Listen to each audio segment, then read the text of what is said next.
and girls. This is Diana, and I want you to join me for Nighty Night Story Time. Today, I only have 2 books, but they're really, really good. The first book is Around the Neighborhood by Sarah Thompson, published by Amazon Children's Publishing.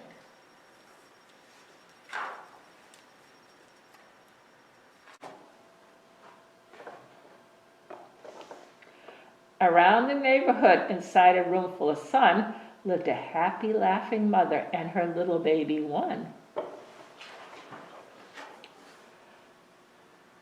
Play, said the mother. I play, said the one. So they played and were glad in the room full of sun. Around the neighborhood, beside a house painted blue, lived an old father hound dog and his little puppies too.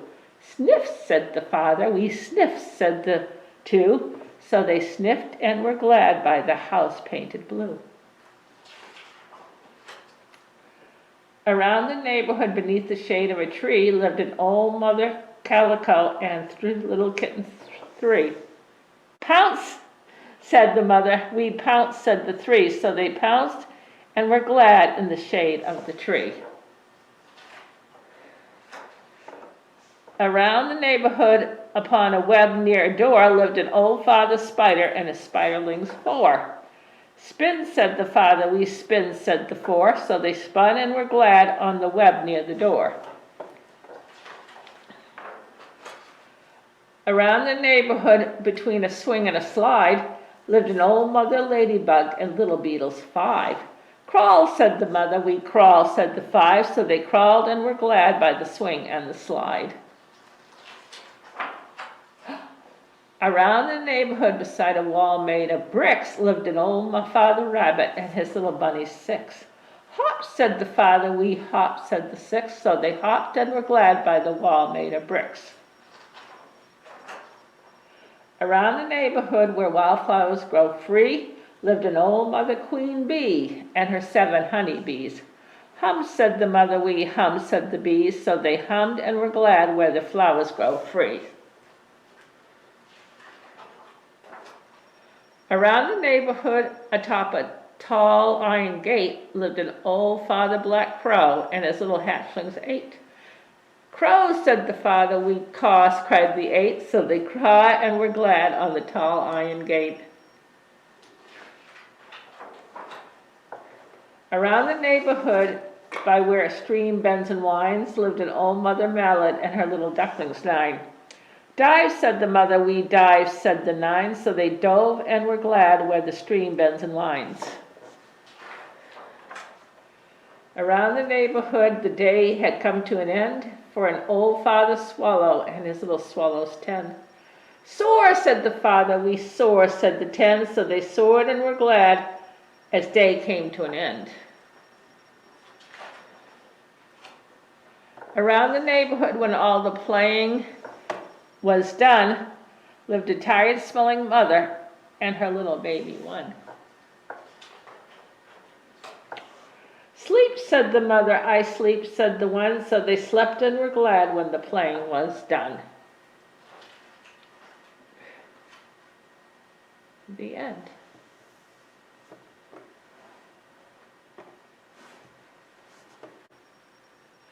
Boy, that was a great book.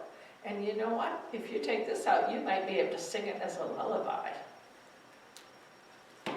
The next book I want to read is A Perfect Siesta by Pato Mena, published by Snohomish Books.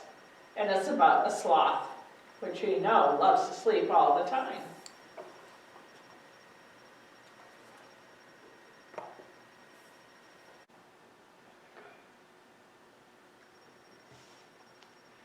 It was the middle of the day in the jungle and the jaguar was very hot. All of a sudden a cool breeze started to blow and the big cat thought, roar, what a nice breeze. It would be perfect to take a siesta. Just then the jaguar saw a coyote sitting on a branch up in a tree and he said, hey, could you do me a big favor? I have something really important to do, but I first would like to take a little siesta.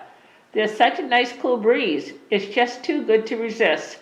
Could you wake me up in exactly 10 minutes? Of course, Mr. Jaguar, answered the scared Cody. You go right ahead and take your nice siesta. I will wake you up. And just like that, the Jaguar dropped off into a deep sleep. But then the Cody thought, it's true. It would be a shame not to take advantage of this pleasant breeze. So the Cody sat next to a cockatiel who was perched just a few branches above. Hey, could you do me a favor? I have to wake the Jaguar up in 10 minutes because he has something very, very important to do. But first I want to take a little siesta. There's such a nice cool breeze. It is just too good to resist. Would you mind waking me up in 10 minutes? Of course, said the kind cockatiel. Go ahead and take your siesta. I'll wake you up. And just like that, the Cody dropped off into a deep sleep. Then the cockatiel thought, there's no denying it. That really is a pleasant breeze. So he said to the only animal that was close by, hey, you there, sloth. I have to wake up the Cody, who has to wake up the Jaguar, who has something very, very important to do. But first, I would like to take a siesta. There is such a nice cool breeze, it's just too good to resist. Would you be so kind as to wake me up in exactly 10 minutes? Really? Why? Sure, of course. What? Replied the sleepy sloth. Wake me up exactly 10 minutes, repeated the cockatiel. It's very important. You have to stay awake. 10 minutes. No worries, said the sloth with a big yawn. Thank you so much, said the cockatiel, who dropped off into a deep sleep. Just then, the sloth felt the cool breeze and realized that she should ask some other animal to wake her up in 10 minutes. But there was no one awake to ask. This was such torture for the poor sloth.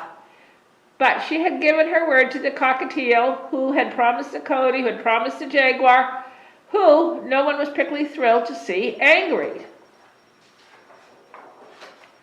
I have to stay awake, she said to herself. 1, 2, 3 minutes went by. The sloth was battling sleep more than any other sloth in sloth history.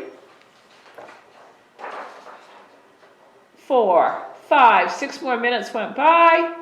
She could almost hear the breeze whisper, sleep. 7, 8, 9 minutes went by. Her eyelids got heavier and heavier. And just when there was only 1 more minute left before she had to wake the cockatiel up, zzz, the sloth felt fast asleep. Zzz.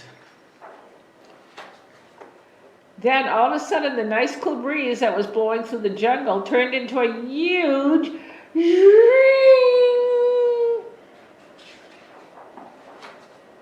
The tremendously loud snore on the sloth woke up the cockatiel, the Cody, and the Jaguar. Bang! Right on the 10th minute. The startled animals each ran off in different directions without stopping for any explanations. Meanwhile, the sloth stayed right where she was, snoring away, not letting anyone else in the jungle sleep for a very long time.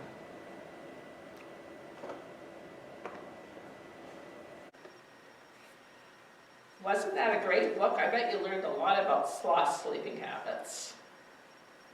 Boy, oh boy, oh boy. You know what? I'm really tired now. So next week, please join me for Nighty Night Story Time.